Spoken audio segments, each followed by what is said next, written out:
Welcome to Battlechat number 2, featuring myself, Henry Hyde, and my old friend, Guy Hancock.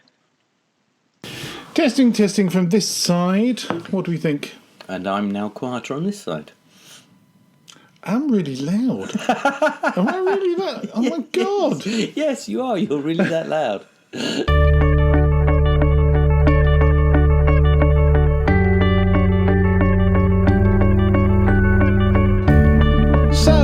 Hello everyone, this is Battlechat number 2, and this is Henry Hyde recording in the Luftwaffe, indeed, with my old chum, Guy Hancock. So, good evening, Guy. Hello, Henry.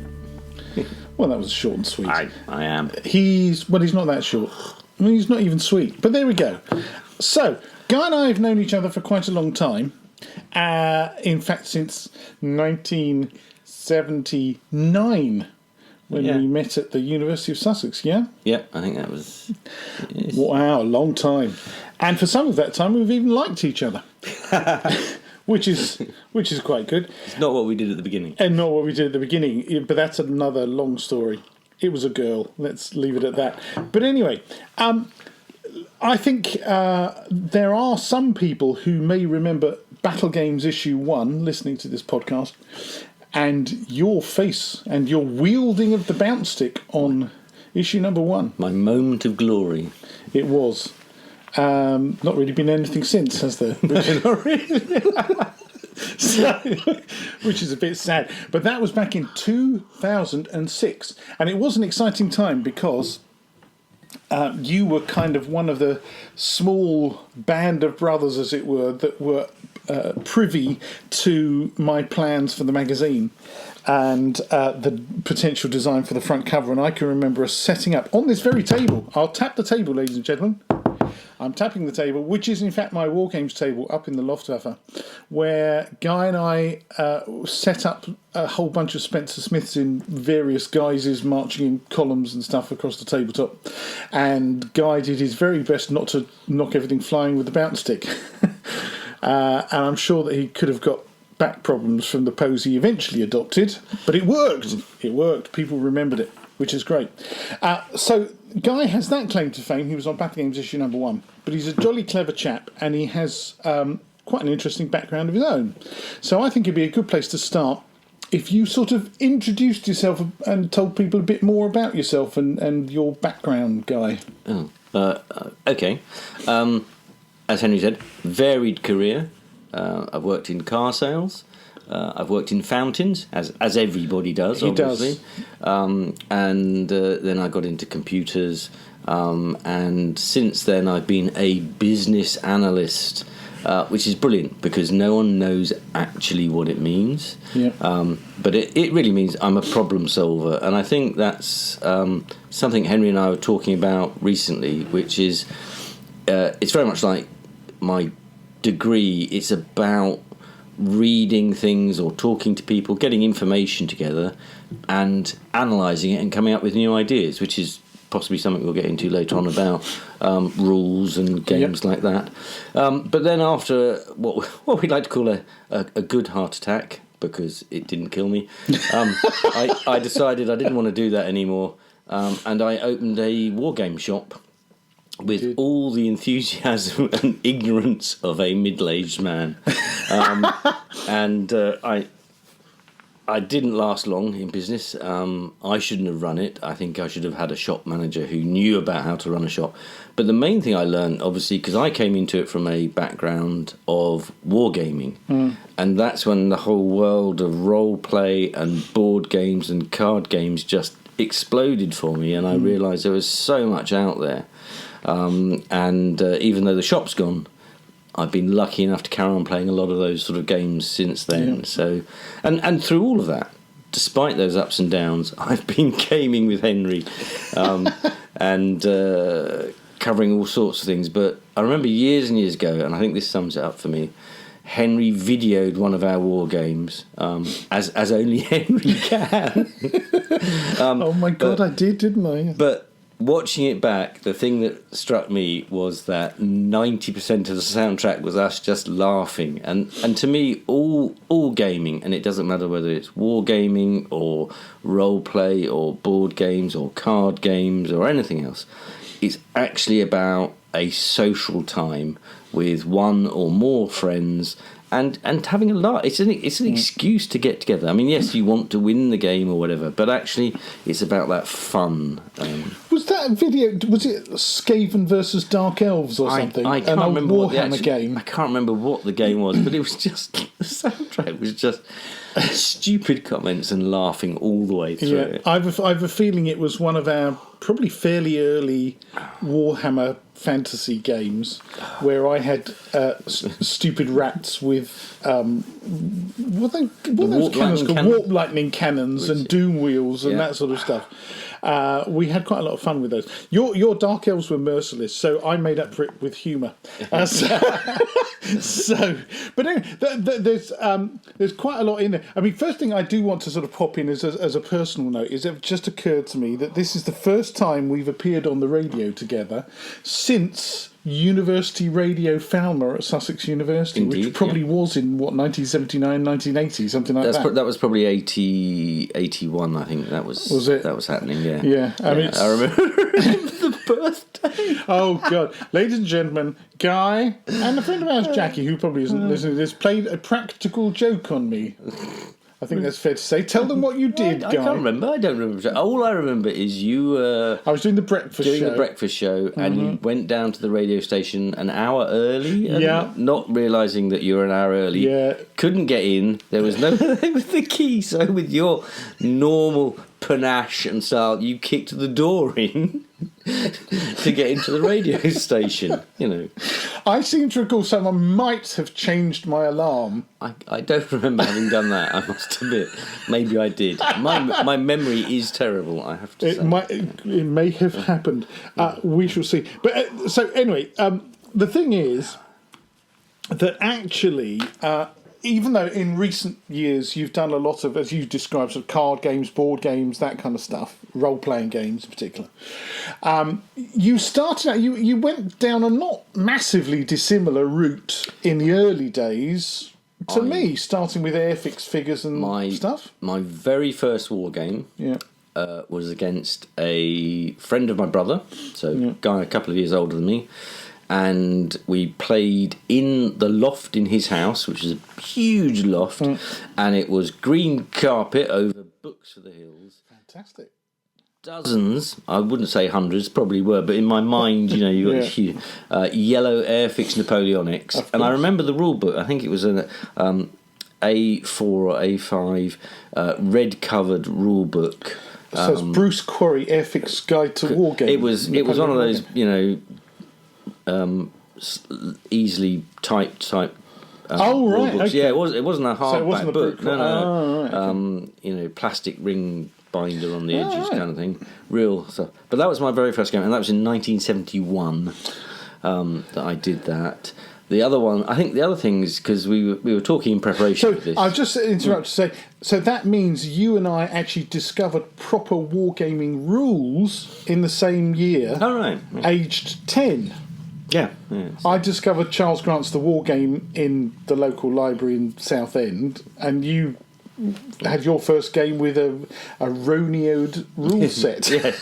Ronioed, that was the word I was looking for. Yeah, Ronioed, yeah. So the other one, a couple of things that I remember over the years, because obviously there was the War of Fultinian Succession campaign.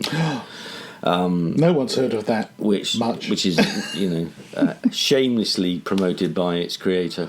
But I remember having gone through all these various careers, moving into a rented flat in Brighton in 1987, and it was a hideous basement flat, bed, sitting room, kitchen and bathroom, you know, I mean, real typical seaside, so damp and horrible. But the thing that made it great was getting letters through the post from Henry with this week's moves in it. Oh, God, yeah. Where we were sending backwards and forwards our troop movements in vast letters of just coordinates. It's true. Like saying, 10-page letters, this, with G21, G22, G23. And then getting my map out, which had clear sheets over it for each week's move, and plotting the moves. So that unit, I wonder if they're an army or just a scout kind of thing. I've still got the tracing paper, sheets of tracing paper or greaseproof paper. That's what we're doing, sort of plotting the hex, and then you'd overlay them, and you go, now hang on, that one's still there, but that one's moved 4 hexes, so it could be light cavalry, or it could be force marching heavy cavalry. Yep. The hours of pointless analysis of what we were trying to do to trick each other to actually create a fight was... You can tell your children, in the days before social media, boys and girls... But that was the thing, now everything is so instant, whether it's an online game or even just, great, we can go to the club or whatever, or I can come around kind of thing. But actually... still being able to wargame, even in that fashion, was brilliant, and it was just a great distraction. It was. And we're playing. The other one, of course, I always will remember is, and I can see you have it. I'm reaching for it. The famous squad leader battle when in the university holiday, I came over to your place. Yeah. We played squad leader, and we had that famous comment was something like, "It's 2:00 in the morning, and it's German prep fire phase 2." Yeah. So we took the stupid approach to squad leader. We did, didn't we? Yeah, I mean, a lot of people... Well, there were the scenarios in the box, and we did play through those, didn't we? And there were what, 3 or 4 boxes, and so... Well, yes, because, they're over there somewhere. There's Squad Leader, then came Cross of Iron, then Crescendo of Doom, and then Anvil of Victory. I can't remember where they are now, but they're over on a shelf somewhere. And the thing, we started off with the basic Squad Leader, didn't we? And there was a scenario in there that I remember, because it was Russians, wasn't it? Russians, Germans and Russians. And there was a particular scenario, was it Hill 621 or something it was called? Like that. Where actually we played that several times and got a cliffhanger result every time, where literally, could you get your last half track up onto the crest of that ridge? It is a terrific game, Yeah. I think we spoilt it by going, hang on a minute, we've both got all these boxes, so let's use all these boards and make the biggest table in the world. We did, didn't we? Because we both collected all the things. So if you came to mine, I'd have the stuff. And then we just, why don't we just combine what we've got? And in this book here, which you can't see, but it's an A4, one of those hardback notebook things, folks, which is probably, 100 and something pages, with my closely packed handwriting in most of it. Listing. Here we go. There's obviously a big game going on. But we did a sort of a pre-game stuff, and it's like, other sightings, 5 alpha in a line through B2 to B8 and 5 beta around B6. Analysis. If I'm lucky, guys playing the same trick as me, revealing fewest coordinates where most troops are. It was just, so we were already kind of getting on the campaign thing. And I remember we sort of stumbled to, we did have a couple of brilliant huge games, didn't we? There was a river crossing. There was the river crossing where it was Germans trying to blow up the bridge, and I remember it was, I think it was me attacking.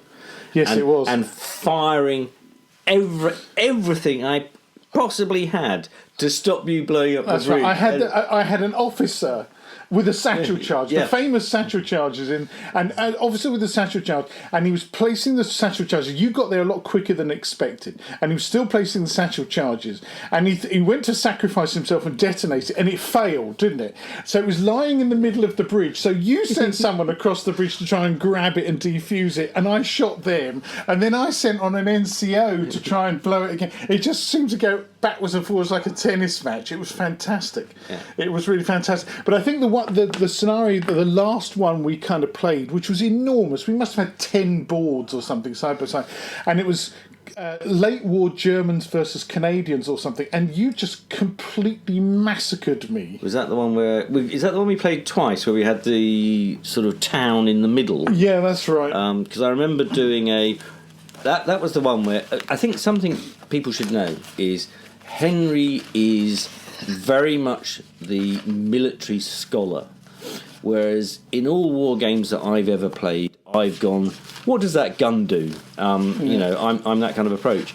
My defence of this town was going, oh, well, I overlaid these triangles onto it, and I've created my defence like this. And Henry went, you've just created a Vauban-style fortress. Oh, yes, that's right. You did, didn't you? You swine. But I think in the game, the second time we played it, when you were defending, I managed to catch you in the open with some aircraft. It was really horrible. I think the other thing is, because Henry's referring to his book here, he keeps the neatest, most complete notes you've ever seen of any game. I'm sure there's people listening who go, I keep very good notes. But, you know, I may scribble things down, and probably after the game I'll throw them away. But Henry has the full records of these things, which they're just a beauty to look at, actually, let alone what's in them. It does mean I can tell you that was called the Isernia Strongbox. That game was called the Isernia Strongbox. And indeed, oh my God, look at, I mean, I've got pages and pages of all my squads and armour and,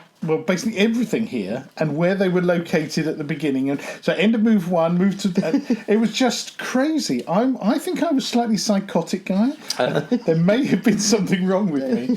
You could have actually referred me to a doctor. Bless you for not doing so. So anyway, so squad leader, we have that shared thing. The other thing, then we sort of jumped... People might be surprised. From World War II, we got so sick of kind of nearly modern warfare, we decided to go Wargames Research Group Ancients, didn't we? Yes, yeah. And we had a discussion about, what do we like? Greeks or Persians, Romans or barbarians. Now, let's do something a bit more obscure. Arabs and Byzantines, thematic Byzantines. Yep. And actually, though I know people who are now used to Hail Caesar and that kind of stuff, would be horrified at the hours we spent doing calculations along the lines of, okay, so there's 5 there. Now they're at +1 because of the two-handed, and but they're light heavy troops, but their opponents are heavy infantry, and so on. We had immense fun with it, didn't we? I think that, again, that comes back down to the why are you playing it, and even though it seems to me that all the rules have moved on from that. Oh look, I've got a massive table of going, as you say. Oh yes, we're in loose formation, but we've got big swords and this, that, and the other. So it's +2 and -1, and then yesterday we skipped, so that's another half point off or whatever.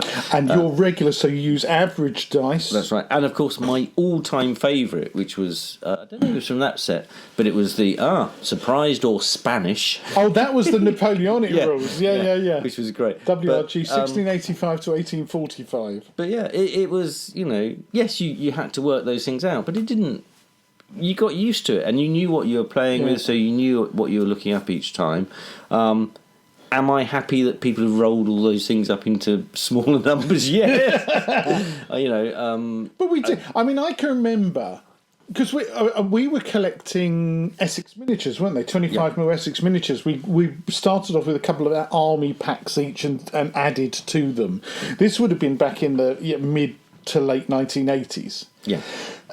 And so I'm convinced, yes, we're talking about WRG 5th edition as it would have been then. I think a 6th edition came out and we were about like, ugh. And then 7th edition came out and changed everything. Suddenly, in fact, people now know that WRG 7th edition was kind of the precursor to what then became DBA, DBM and all that stuff. But it was great fun because from my point of view, I mean, playing the Arabs, I think, suited you because they were just massively irregular and suited your personality because it meant you could do sort of off-the-wall kind of things that weren't which weren't kind of the sort of things that a regular military chap would have thought of doing.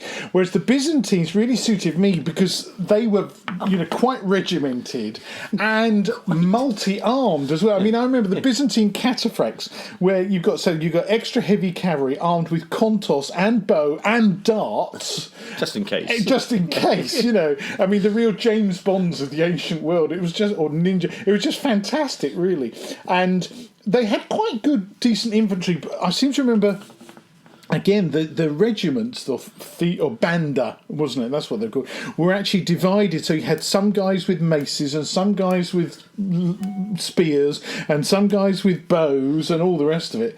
And it was quite fascinating because the Byzantines were kind of small but incredibly tough units, and so you had this almost kind of foreign legion in the desert field where they were just Arabs swarming all around them trying to finish them off. But occasionally the Arabs would say, "Ha! We've got this unit of fanatics that would suddenly charge into the fray." They were my saving unit. I think. They were. The basic spearmen, 50-50 will probably get mown down. Plus- However, the lunatics with the big swords. Yeah. send Plus, both sides had allies of one kind or another, so you had quite a lot of variety in the battles. But I can remember we had some thumping great battles, up here, and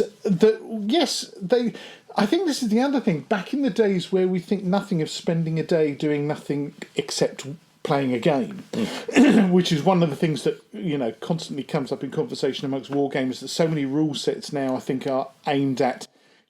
All right, I've turned up at the club. I've got 2 hours. What can we get done? Yeah. And there's a theme I'm sure we'll return to.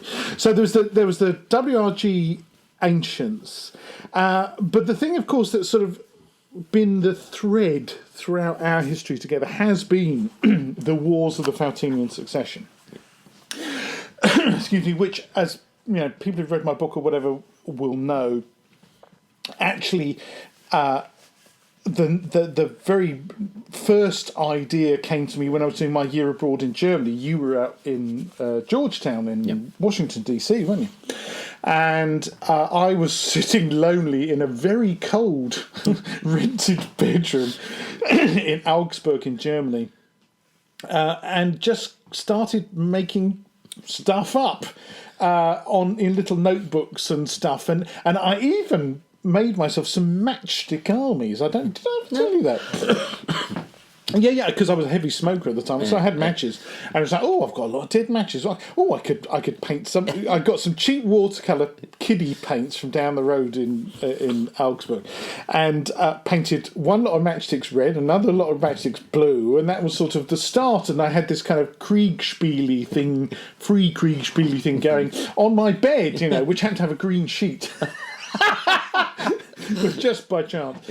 Mum had thought, oh, Henry would like a green sheet. I'll send him one in his first aid parcel. So I'd started kind of playing these games and just started making stuff up. Because one of the things was I was out in Germany doing German history, but specialising actually in the First World War settlement and the Bavarian army and all the rest of it. But there was lots of other stuff there, books about Frederick the Great and the Wars of the Austrian Succession and the 7 Years' War and stuff. And so I was kind of reading stuff. Oh, this is really kind of... And this whole thing, when you're living in a country and you're speaking the language, it kind of infuses you, and enthuses you. So I just started making stuff up. And somewhere around here, I've got the very first notes I made where I just kind of made up a story, really, about these people, and these two countries just popped into my head. Oh, one of them's Faltenland, but Falten means folded, so it's the folded land, so it's sort of mountainous, and the other one's Prunkland, which is sort of very pompous and slightly Prussian in thing. And so when I sort of came back to the UK, I told you about this, didn't I? And you said, oh, actually, that sounds quite fun. And it kind of went from there. And we've still got all the campaign diaries. I mean, I've got one here that's now looking very tatty from way back in 1980, whatever this would have been. I better put my glasses in. December 1986. I started writing this campaign diary and decided that Prunkland had 20 battalions of musketeers, 4 battalions of Grents, 5 battalions of grenadiers, and so on, whereas Faltenland had 27 battalions of fusiliers, 10 battalions of Grents, and 6 battalions of grenadiers, and so forth. And the background I'd sort of already kind of mapped out, and for some reason... Can you put a photograph of this up so that? Oh yes. Because what Henry said, he's saying, oh, I've got this book. He's got drawings of the flags in there where he's I'll just do a flag here for this. And, well, yeah. And the writing is the neatest damn writing. Oh, well, I was into calligraphy at the same time, wasn't I? I've just bought this calligraphy pen. But the interesting thing, I'm remembering here that actually when I said to you, "Oh, do you fancy playing Fountainland?" You said, "Well, yeah. Can I kind of design my own uniforms and and come up with some different flags and stuff?" Because I noticed that the original flags of Fountainland were quite different, completely different, in fact, from the ones that they now have. But that's fine. I kind of already got this thing going in my own head as a solo thing. But I thought, well, anyone who's done a solo campaigning and stuff knows that can be a bit of a chore. It's the subject, one of the subjects covered in my forthcoming book, ladies and gentlemen. But I just thought it would be really good if you could bring your own personality to it, and you certainly did, because it's like, yeah, I want to change all that, Henry. Well, I mean, that was. I must admit, it was. I suppose it was honoured to actually be asked to. It was like this was your thing, and it was like, do you want to join in? And Adopt it was like, my baby. Yes, it was quite a sort of responsibility, I suppose. But as you say, it was Prunkland. Yes, that's very Henry. Yeah.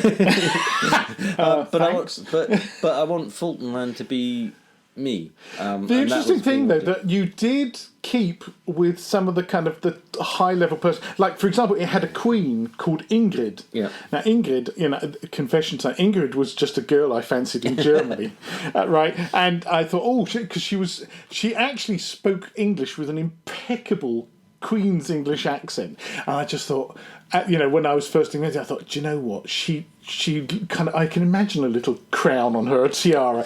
I bet, so Queen Ingrid it became, whereas Prunkland was King Ludwig, because that's just a good Bavarian name, living in Bavaria. Of course, you've got the Ludwig who created the Schloss Neuschwanstein, the Chi Bang Bang Castle and everything. So, but that was really nice, because as soon as you arrived and you said things, oh yeah, I know at the moment you've got Fountainland had, I think it was green uniforms. I was like, nah, want to make them yellow. And you had this really interesting idea about the way that the army would be. The country sort of had different regions. So you had the Highlanders, didn't you? The Balzers or whatever they're called, and then the Lowlanders, and I can't remember what the Lowlanders were called, but it's in here somewhere.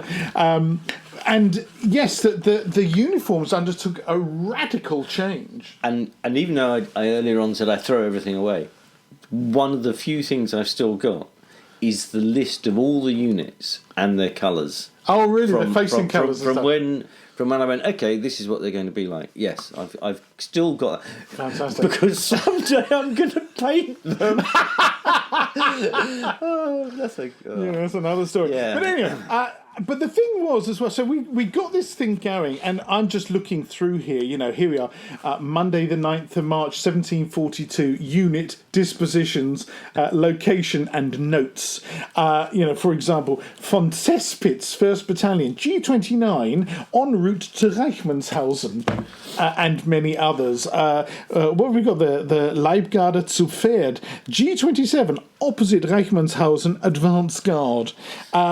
We did some brilliant map manoeuvring, didn't we? Oh, it was terrific, and there was that whole, because of the way the rules were set out, it was like if you send just a scout, you still give the coordinates, or you send a grand army. So there was monitoring the map to go, what am I trying to do? What's he trying to do? Is that a trap? Is he waiting for the big encounter? And I think the best thing about it, and it's one of those reasons for playing a campaign, is that rather than just sitting down and going, all right, let's play a game today, it was like, oh, we've got a reason to play because we've met here, but also we've met with a stupid mix of forces. Yes. And we're just going to have a little skirmish, or we're going to have a holding action because actually your main army has caught just a small part of mine, and how can I get away from there? And it was those reasons for a game, rather than we'll just play for, as you say, 2 hours and whoever gets these points wins. It's like, no. Actually, I need this army to survive because we're playing a campaign and I need them somewhere else next week, next month. Yeah. So keeping these guys alive is important to me, rather than just they're expendable toy soldiers on the table. Yeah.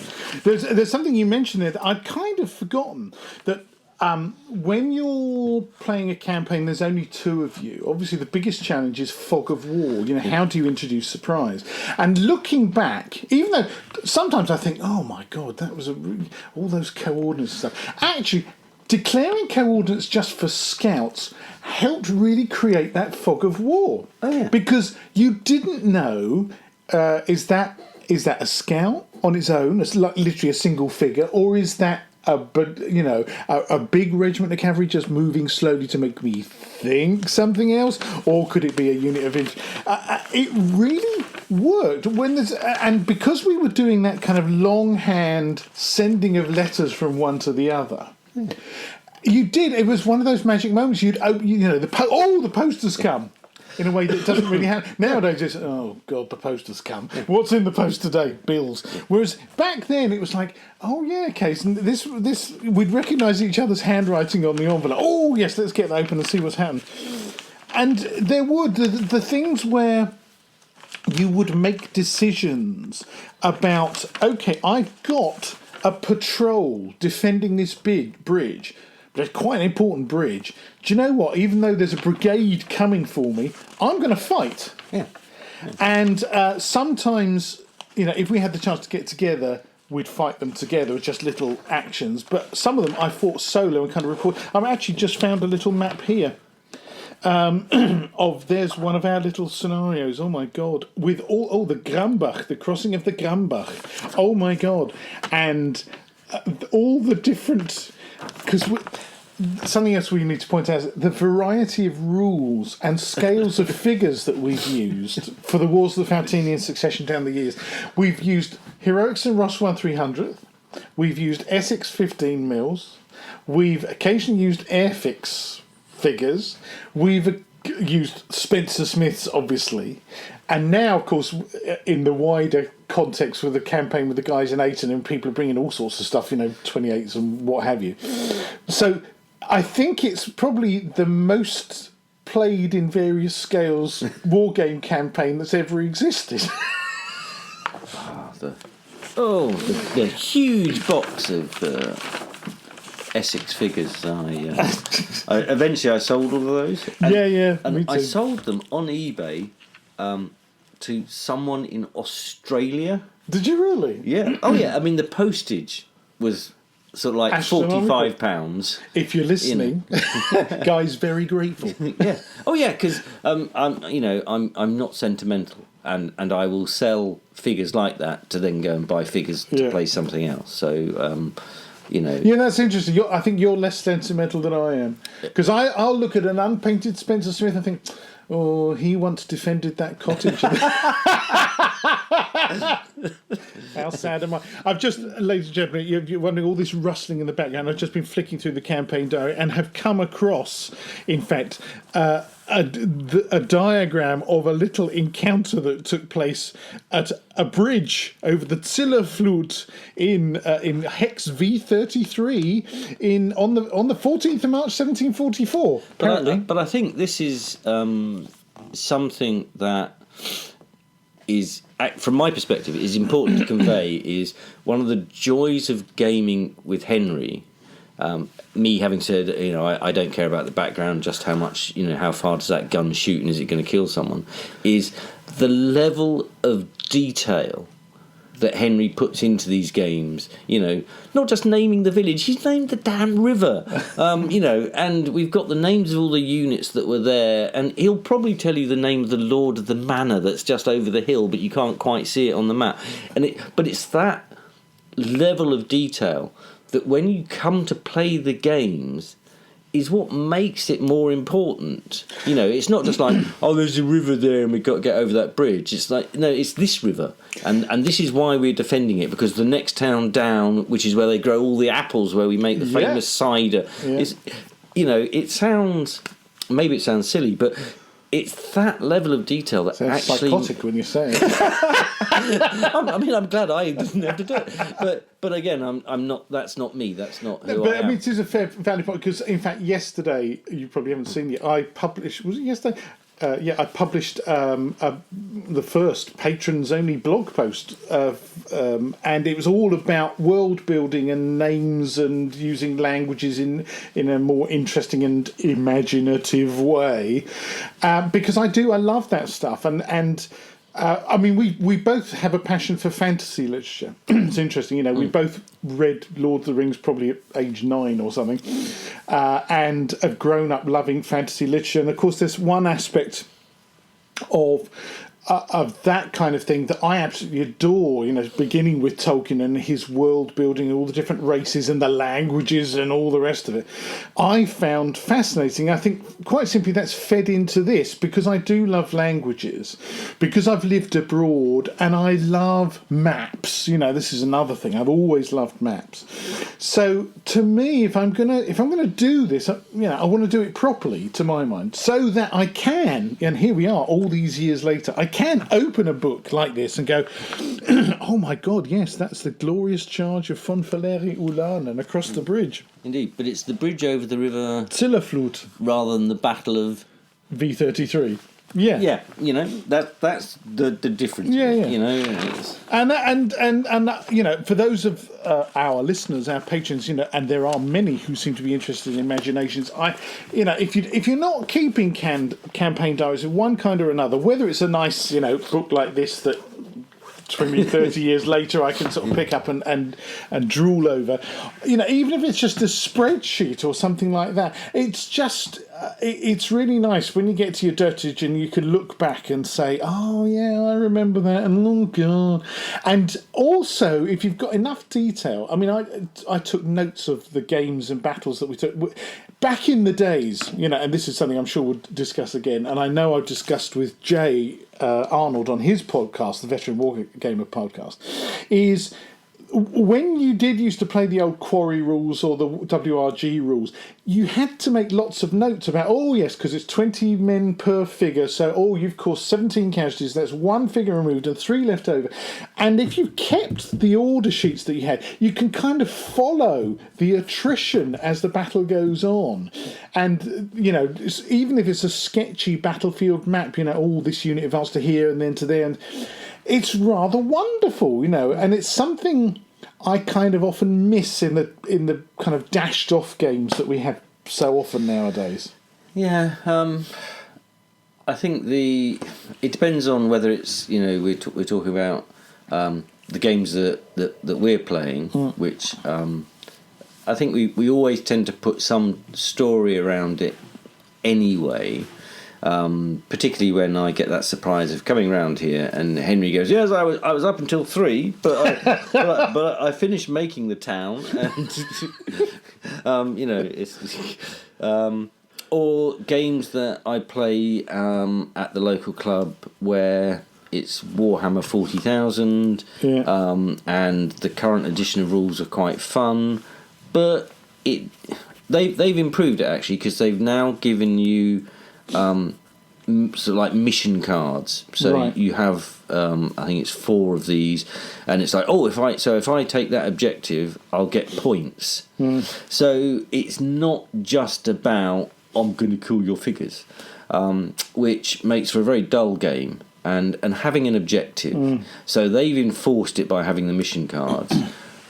Personally, if it can be done through a campaign, I prefer that as the objective, because it stops you doing the I don't care about these guys, I'm just going to throw them in and throw them in and throw them in because I want to win the game. And the one that I always used to remember, and I don't know how many out there used to play Warhammer Fantasy, I don't now, but it was that old situation of going, you've captured that table quarter, and really late game you've got I know you've got guys over there, but I'm just going to move this unit way out on the edge of the table for no reason at all, apart from the fact it means I've captured a table quarter. And it was like, that was, if it's behind you, you've captured it, you don't need to have a unit there. And it was sort of maybe badly trying to create a point system, I don't know, but I think the victory conditions, it's when it's a non-historical context, it's difficult anyway. Obviously, if you're fighting an entirely historical battle, like when we did Salamanca at the Wargames Holiday Centre, we know what happened historically. We know precisely what both sides were trying to achieve, and so there it's clear cut at the end of the game whether it's win, lose, or draw. Whereas if you're making up a scenario, you need both players to accept a certain type of victory conditions, and the problem often is where it's a very generic scenario. Oh, look, it's an attack, and often, I mean, this can happen in historical gaming circuit things where you're playing stuff like DBA, for example, where okay, in fact, quite a lot of Ancients battles where. Primarily, armies fought on pretty empty plains a lot of the time, Oh, look, a bit of sandy level ground, which means it's quite difficult to define in game terms precisely what the objective is other than destroy the enemy and hear the lamentation of their women. But if that's, in the context of that war, it's, destroying their military might. I think, to my mind, a lot of current games, and I'm sure I've got it wrong because there's more than I play, but think about it, there are a lot of mechanics out there that go, your morale is now this, so you're leaving the table. Rather than actually you as the player going, you know what, I'm not going to crack this, and I'm not going to stay around and fight it. I should be withdrawing now. And I think I'd be interesting. I don't know how many of the people listening who play go. Actually, yes, I tend to make that kind of decision and go. Look, I know we've been playing for 3 hours now, 4 hours, or whatever it happens to be. But do you actually get to that point in the game where you go militarily as the commander of this force? My best option at this stage is to pull out. Yeah, I think this is actually something we can come back to in a future podcast. The whole victory-defeat conditions, and because I'm with you that often, and I know why rules writers do it. They want to avoid the completely silly, I'm going to fight to the last man until my last unit's dead. I'm not going home. So you kind of impose, oh, no, I'm sorry. I'm thinking of Hail Caesar, for example, where, units within a brigade hit a certain level and then that affects brigade morale. And if brigade morale gets affected, then that can affect army morale. And at some point, even though you might have quite a lot of troops left on the table, the rules say, nah, you're lost. Yeah. And that's kind of fair enough. And certainly, you were talking earlier about my passion for military history. When you look at the historical battles, actually an army taking overall 10% dead, wow, that's bad.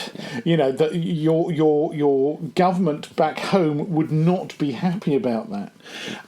And there are other wars, however, where, I'm thinking off the top of my head, some of the American Civil War battles, or certain, actions even in the 7 Years' War, Frederick the Great, Kunersdorf and what have you, where, and obviously things like Thermopylae in the ancient world, where enormously high levels of casualties were taken, and yet they fought on. And it's a complex problem, and certainly not. I think in this introductory broadcast, we're not going to be able to dig too deep on that because that's an hour's discussion all of it. So I think we'll agree to come back to that. But anyway, I think people are kind of getting the idea that we have played a lot of different things over the years, and more recently, of course, we've decided to go back to World War II after having done nothing World War II-ish since we abandoned Squad Leader back in 1980 something. We just got the itch to do some more World War II. Now I'm trying to remember how it started. Now I remember it was a few years ago. Now I started doing Western Desert with Blitzkrieg Commander, and I'd been introduced to that because I met Pete Jones, the original creator of the original Blitzkrieg Commander, which is now being rewritten under the aegis of Pendragon Miniatures. And in fact, I'm waiting for my copy of the revised edition. But anyway, so we did some Western Desert, and it was quite fun. I mean, I like Western Desert stuff, lots of whizzing around in, very open terrain, great for manoeuvring and stuff. I decided to play the Brits, which may have been a mistake. Well, it's under the rules we were playing. Yes, yeah, it was. Blitzkrieg Commander. Anyone who's not played it, because I know some of you listening have, it's kind of based on the War Master engine, where a lot has to do with the command rating, doesn't it? Yeah. And the trouble with the British was that you get average commander ratings of 6 or 7, or if you're incredibly lucky, maybe 8. Whereas Africa Corps, oh yes, we've got 8s, 9s, and 10s. And if you've got to roll less than that number in order to, on 2 dice, in order to be able to issue orders, obviously it makes it an easier job for the Germans than it does for the British. And I got toasted. Yeah, well, we had several games where, you were still in your deployment effectively, and yet I had one flank that had gone, we're all the way across the table now, we're about to overrun you, and in a turn, and it was one of those situations where you went, I can see what you're trying to achieve here, but it's not working for us. And we tried, we did try one. Because then we decided, let's try something a bit more. Let's go early war. We had quite a discussion, and we decided, actually, France, 1940. Like the look of that, like the sound of that. So quirky equipment, no uber super weapons or anything of that kind. Interesting tactical situations. Actually, the decision to choose French rather than British actually was good, I think. So we had a game again using Blitzkrieg Commander the first time, didn't we? And again, it was like, no, this isn't floating our boat. There's something not quite right here. We like the period, but not those rules. So we switched to trying out. Did we try out the battle group rules next briefly? No, we've been looking at the battle group rules all the way through. Oh, that's right. And there was we'll wait for the North Africa one, and it was always the one that was last. I know it's out now, but from when we were looking at it, it was like, when will it come? And there was almost an element of, we'll use that for North Africa. In the meantime, let's play some early war. That's right. Yeah. And that's when. So did we? Because we had one game I remember with the GHQ 285th stuff that we had. So was that already a chain of command game? That first one? No, because the chain of command stuff would always been on the 20mm. Well, the 20mm. So we tried with another set of rules, ladies and gentlemen, that we can't quite remember what they were. But anyway, and I'm remembering it because I ordered at great expense from Japan a couple of rolls of grey tape to mark out roads that are still sitting unused on the shelf over there. They're probably about 20 quid a roll, that blooming stuff. But anyway, moving on. We decided at some point, I think it was because you realised that trying to paint the French 1/285 stuff was going to actually turn you blind. Yes.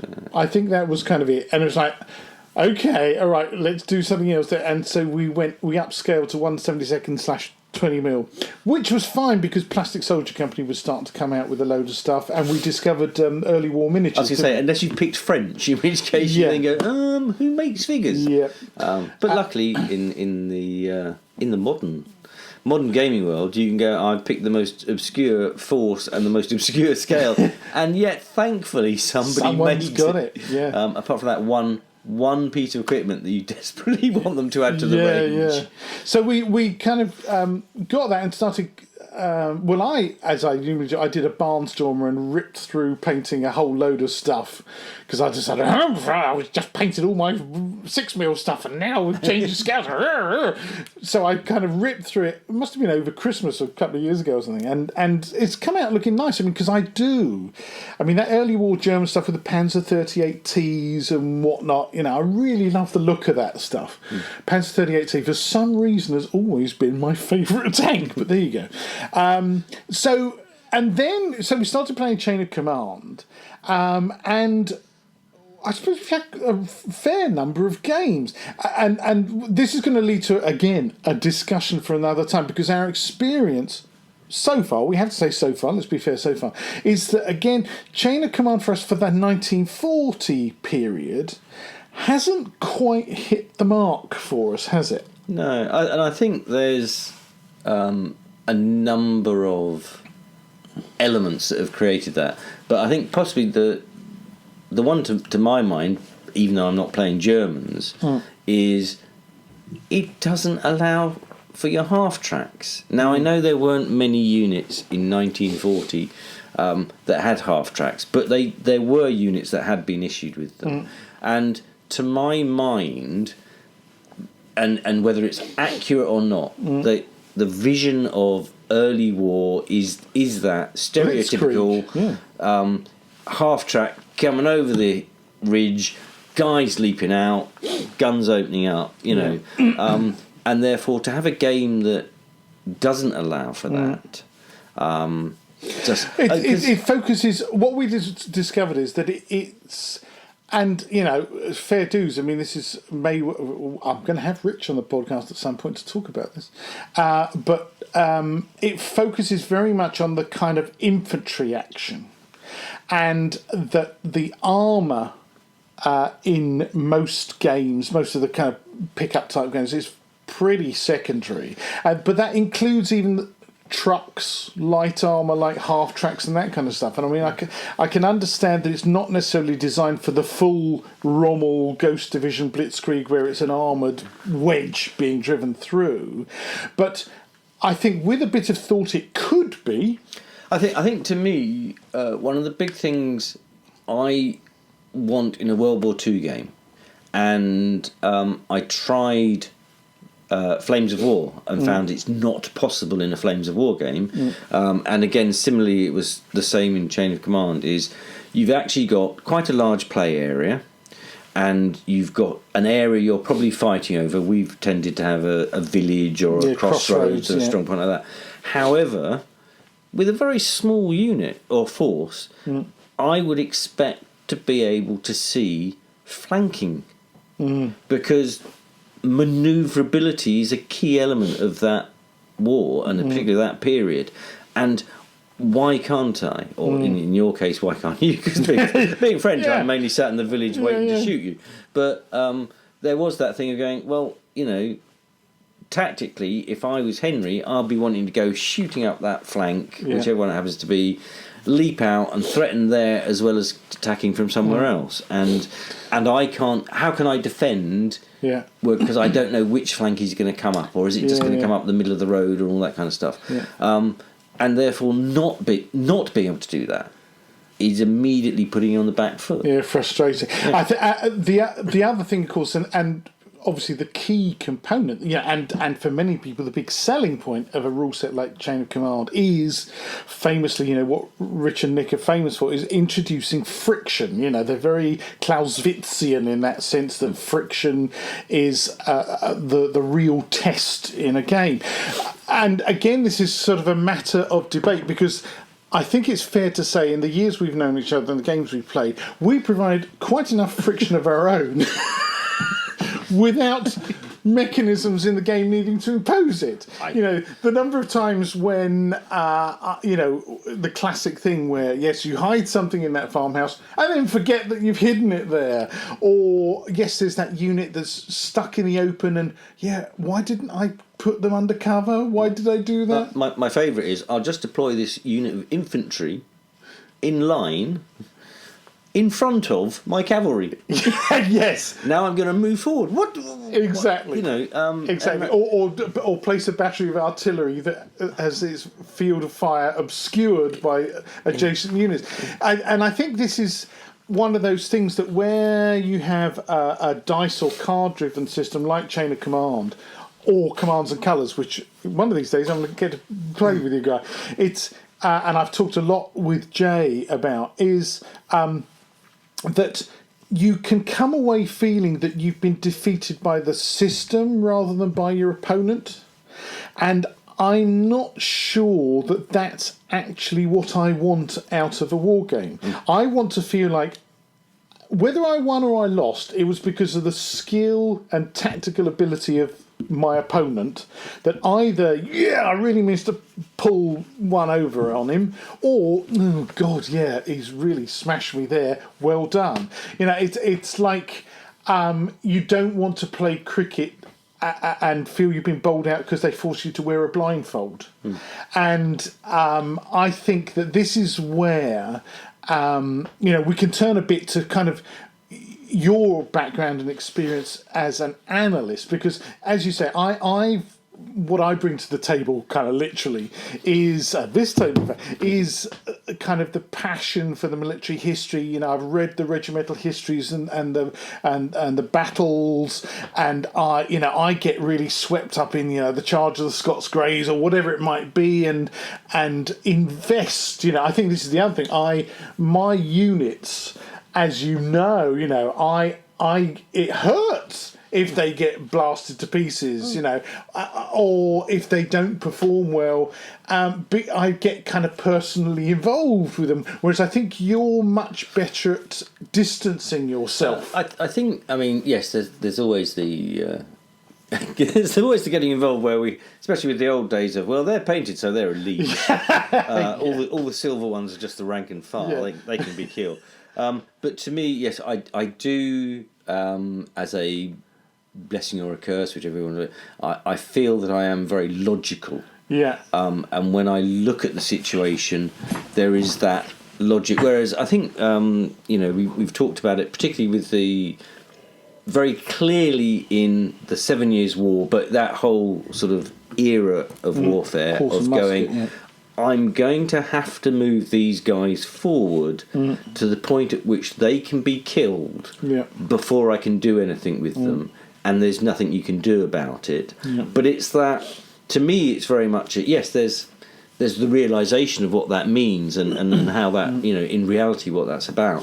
But it is very much that logical, how am I going to proceed behind them on the assumption that they're all going to either die or run away because so many of them are being killed.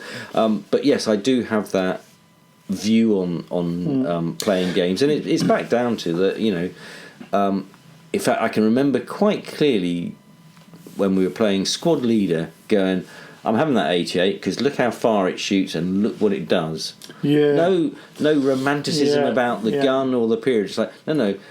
For what we're trying to achieve in this game, that is the tool. And to me, it was very much that, what are the numbers and how does it come together? But it's also, I think, when you and I talk about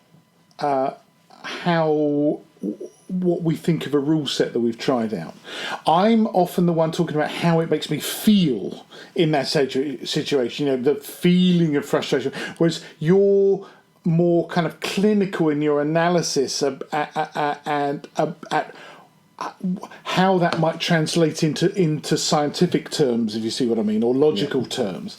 That we agree with each other that there's something not right about a rule set, but we'll express it in quite different ways. Yeah, to me, it's more likely to be the probability kind of thing. Going how come you killed all of those guys kind of thing, because it shouldn't have happened mathematically based on what they were firing and things like that. And I remember the other day, in fact, over coffee, we were discussing things like weapon ranges. One of the things that we like about Chain of Command is the fact that it's not one of these, rifles can shoot 24 inches. And my friend Neil Shuck, Meeples and Miniatures. Hi Neil, you'll probably listen to this.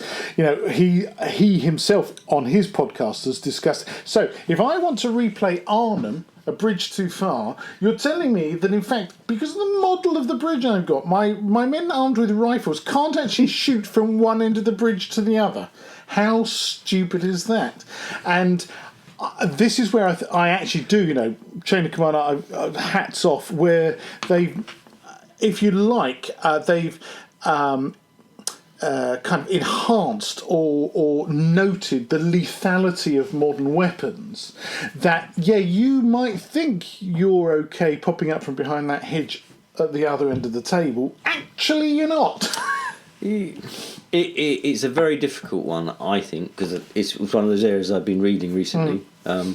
And the element of the bullet will go that far. However, at what point does the bullet become a danger to you if you're behind, you're popping up from behind that hedge? Because technically, yes, at the other end of the board you could hit me, but actually the chances of you hitting me are really slim. And it's how do you want to replicate that in a game?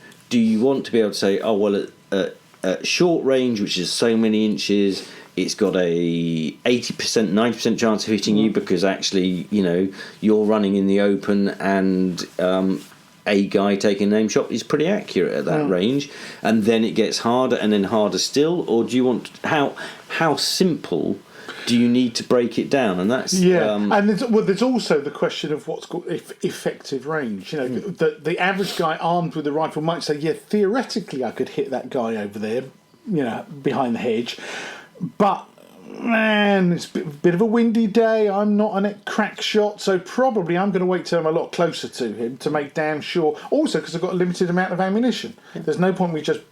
And it's one of the differences between veteran/elite troops and green troops, where green troops would just bang away. Oh, look, there's bad guys, bang, bang, bang, bang, and miss.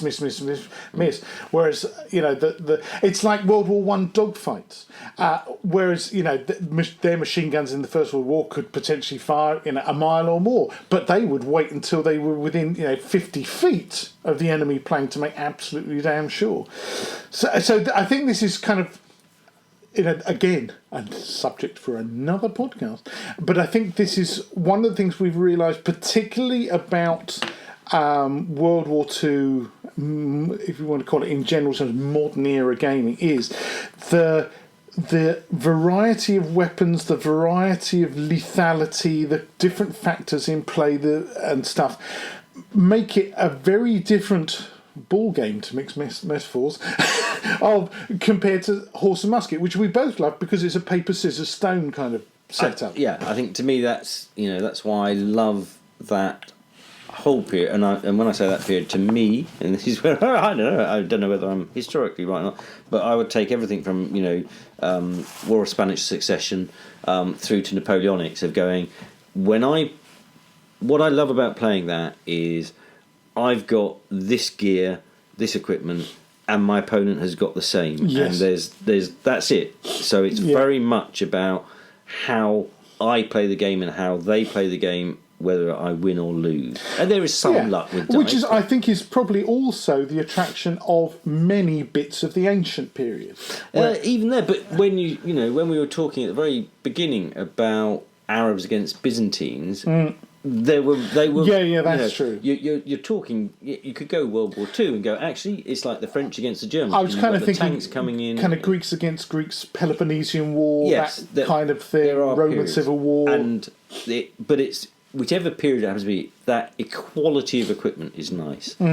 In World War II, you don't have that. No, you don't. And then at any point, do you? And as soon as you get into fantasy, you've got and into sci-fi, you've got all manner of weirdnesses. And actually, one of my current dislikes in wargaming is you've got a small game, maybe a dozen figures, maybe even less, and every single one has got their own special rules and abilities.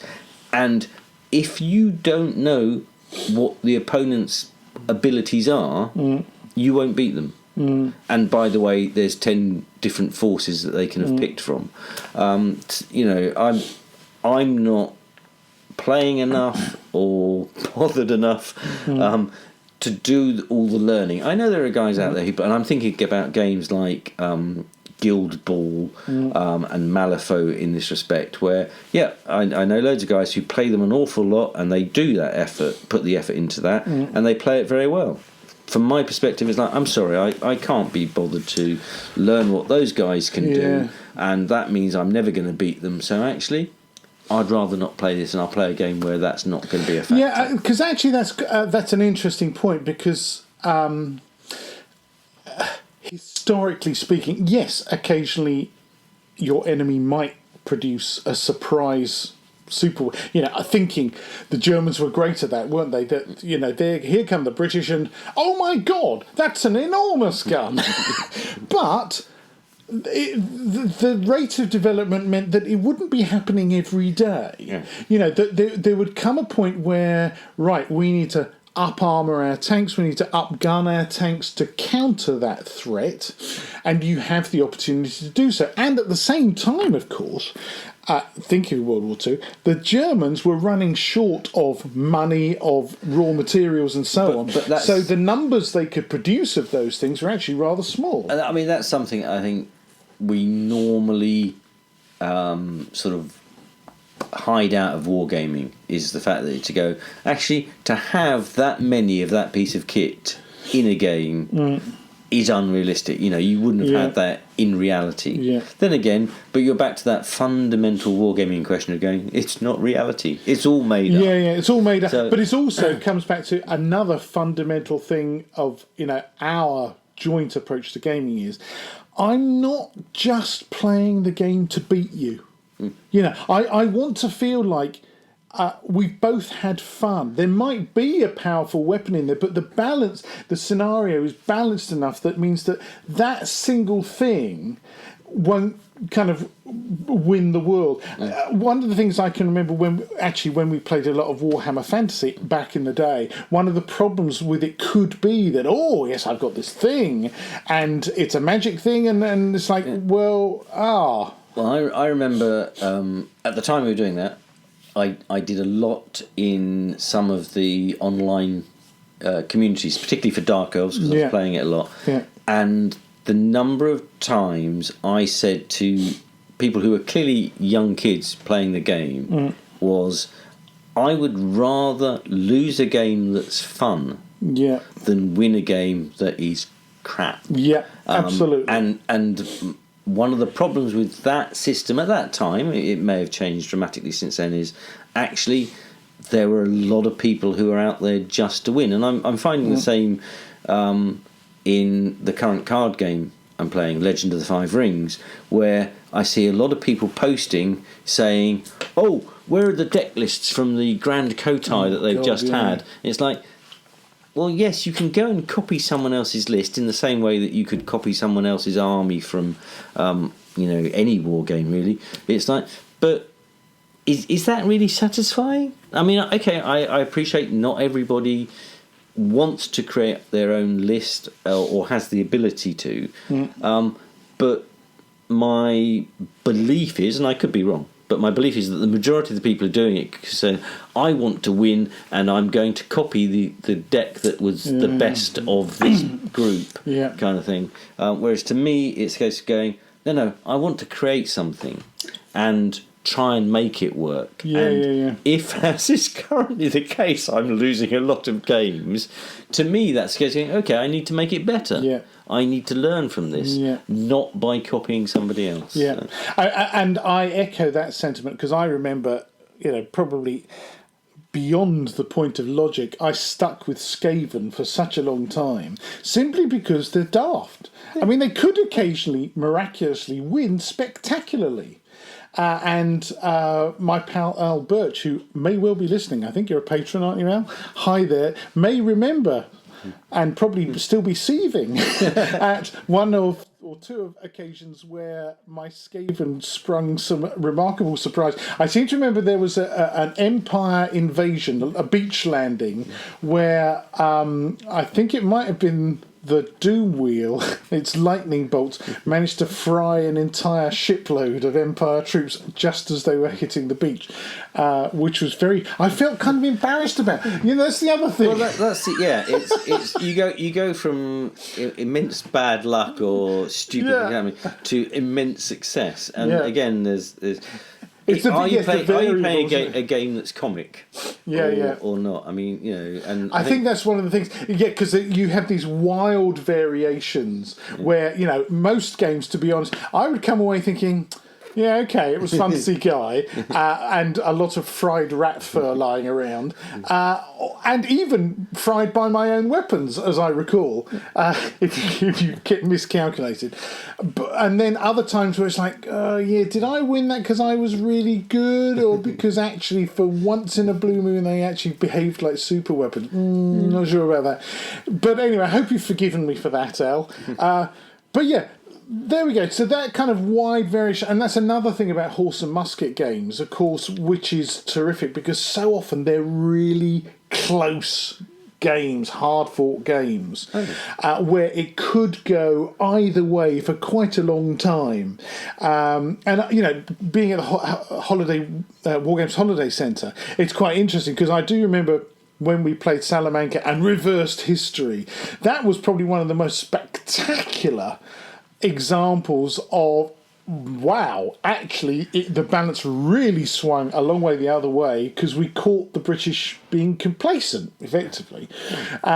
Whereas, you know, most games at the new Wargames Holiday Centre I've watched, you know, they really can go right down to the wire.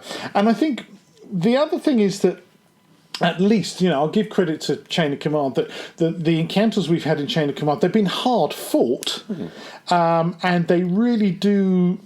I come away feeling tired. Actually, I find them really mentally, psychologically challenging. But I just think it's a slightly frustrating as a German player who's I'm steeped in blitzkrieg, but I'm not allowed to blitz. Yeah. It's all Krieg and no blitz. Yeah. So, and again, I think that's the nature of the scale in terms of forces that they've set it at. And yes, I would just like to see a few options in there. Well, we're going to be guys in the process of having a think about some rules of our own, and so we'll be coming back to that subject for sure in a future podcast. I'm looking at my notes, and we've actually covered pretty much most of what I wanted to cover in this. What effectively is kind of I wanted to introduce you to the folks, as it were, because I'm hoping people that Guy will be on at least a sort of semi-regular basis. I've got some other guests lined up, but it also depends, you know, if the Patreon pledges keep coming in and we hit that magic $1,000 a month thing, well, that means I might be able to do 2 podcasts a month. I'll pledge so long as he's not back on. Right, I'm reducing my pledge. Don't want that bugger back on again. But no, it's there's a lot to talk about. You know, all of you out there who you've got regular gaming buddies who you've known for a long time, you know that actually as soon as you start scratching the surface, there's a huge range of stuff that suddenly, oh God, yes, I remember this and I remember that, and stuff you've done together, but also separately. I mean, this is the other thing, that for a long time, Guy and I lived a long way apart, and you know, we've played, you know, Guy's more recent experience playing a lot of stuff that, you know, I haven't played, some of which, I'll be honest, I'm not particularly interested in playing. But that's one of the great things about the hobby. It's so diverse, and that everyone can find their own niche in it. And I know for you, and this is ironic, isn't it? Here's me having written a book about wargaming and being a Wargames magazine editor. And I know in recent years, Guy, you've played a lot more games than I have. You've managed to find a good kind of local social niche with the gaming community. I think one of the problems I found with it, though, is there are almost too many games. And a lot of people who... It's one of those... perennial problems of going, we'll go to Salute, and I've stopped doing this now because they'll go to Salute and they will spank 80 to 100 quid on the new game. You know, Drop Fleet Commander. Oh, look, we've all got a fleet for this, and for maybe 6 weeks they'll play it, and then you'll never see it again. And much as I'd love to, I'm honest enough to go, I can't afford to spend that money for 6 weeks of playing. If I'm going to spend money like that on a war game, I need to know that I'm going to be playing it for a while. And therefore I'm really careful these days about what I'm getting involved in. And it also proves the value of, you know, there I am with my boxes of Spencer Smiths and things like Cowboys, which as a little skirmishy type game we keep coming back to, and a few other things. So yeah, I think that's a good point. That I've reached the point now where as a magazine editor, people used to send me samples of all kinds of stuff, and it'd be very easy to go, "Oh, that's a fabulous little thing," and go, because they've only sent you one or two, got one guy advancing, another guy, waving his musket above his head or whatever, saying, "Oh, I could go out and buy regiments of these." But do you know what? No, I still love my marching Spencer Smiths and my, handful of Black Scorpion Cowboys and stuff, adding to occasionally, Well, there's just so much good stuff out there. Yeah. You could go out onto the Perry's website and go, "They're beautiful. I'm going to get me some," and then suddenly you're going, "Who am I ever going to play this against?" Some people do. That's how they survive. And I think that's the issue, is that for people who are in that position, then it's lovely, they can go out and buy them. But for myself, it's a case of going, no, I'm if I'm not unfortunately. So for example, with Guild Ball, I bought a force. Luckily, it's not too big. You're talking about 8-10 figures. But I've gone, I'm dropping out. I'm not buying any more. I'm not buying the latest figures or anything like that, because I'm not enjoying it and I don't want to play it. It's very focused sensible. on stuff. Wargaming on a budget, folks. We'll come back to that in a future show, I'm sure. Anyway, it's actually time we wrapped up. There's an hour and a quarter has whizzed by. I didn't, I thought, okay, let's let it run a bit longer. There's masses to talk about. Thank you so much for coming on the show, Guy. It's a pleasure. And we'll be talking again about lots of this related stuff. Hope you've enjoyed the show at home, folks, and hope that you've enjoyed Guy as a guest. By all means, leave your comments and feedback under the bottom of this podcast, wherever it appears, probably on the Patreon site itself, where you can leave comments and suggestions and all the rest of it. And I'll be speaking to you again very soon. Take care. Bye.